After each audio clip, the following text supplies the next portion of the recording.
Welcome back. It's not just the athletes who have been hard at work at the PanAm and ParaPanAm Games. 125 therapy dogs have been suiting up to provide stress relief at the Games. We're joined live by Kathy McPherson from St. John Ambulance Therapy Dogs and your partner in all of this. Who's this? This is Snickers. Snickers. And how long have you and Snickers been a part of the St. John Ambulance Therapy Dog program?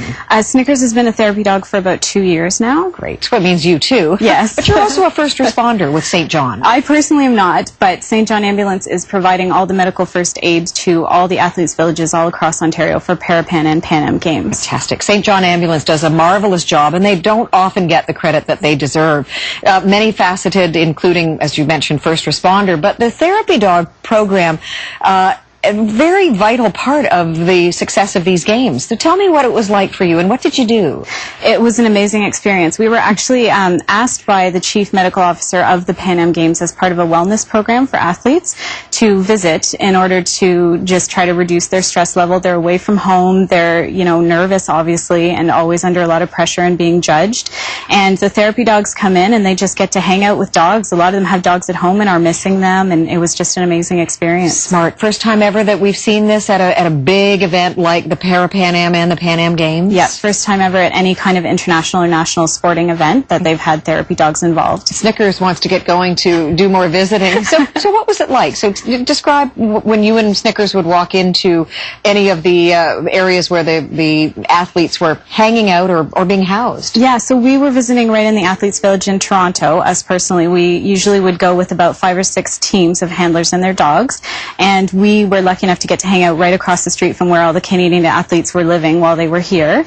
And they would just all come by and stop and see, wow, look at the dogs. And they would usually, get right down and play with the dogs. And some of them even got onto the pavement and were hanging out and hugging the dogs and cuddling with them. And it was just amazing to see. I'd like to think by connecting the dots that might have helped improve their already stellar performances at both sets of games. Yeah, I think so. A lot of them were even just talking to us about how nervous they were sometimes before their events, and afterwards sometimes they would even come back and tell us if they did really well, and it was really neat. Some of us got to even try on their medals and put them on the dogs, and it was a lot of fun. I bet the coaches had a lot to say about this as well, because they believe in the holistic approach, mind, body, soul, everything, when it comes to their athletes. Yeah, the coaches were very supportive. We had a lot of them visiting with us as well with their athletes. They get nervous too. Absolutely, and all the volunteers and staff and really everyone that was involved in PanAm seemed to really just absolutely love having us there, and they were so excited when they saw the dogs. What is it about a heartbeat,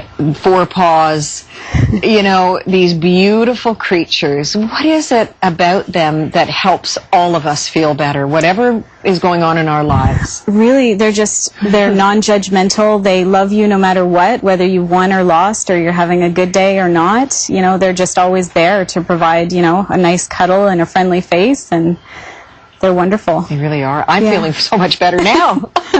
No stress now. Let's talk about the program itself. Are you looking for more volunteers, and that's 2-legged and 4-legged? Absolutely. We're always looking for people. Anyone who has a dog that they think has the right temperament to be a therapy dog can apply to become part of the program. What would the temperament be? And look at Snickers. Chillax. Totally cool. So they need to be fairly calm, have basic good behavior. It's not hardcore like for service dog training, but they do need to be able to walk nicely on a leash and, take a treat without chomping off the person's hand and that kind of thing.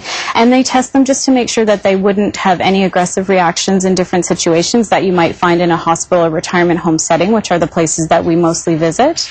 They make loud noises, have people running around with wheelchairs and walkers and that kind of thing, and just see how they handle that kind of environment. I think it's great. You two do a terrific job, the dynamic duo, and you've got all sorts of teams at St. John Ambulance Therapy Dog Program. Thanks for joining us tonight. And Snickers, well done. Does he shake a paw? She might. I didn't realize Sorry, I guess I should have looked. Is shake a paw? Snickers' paw. Oh, she's ambidextrous. Thank you very much. You're very welcome. This is Toronto's breaking news, the CP24. When we come back, a massive influx of migrants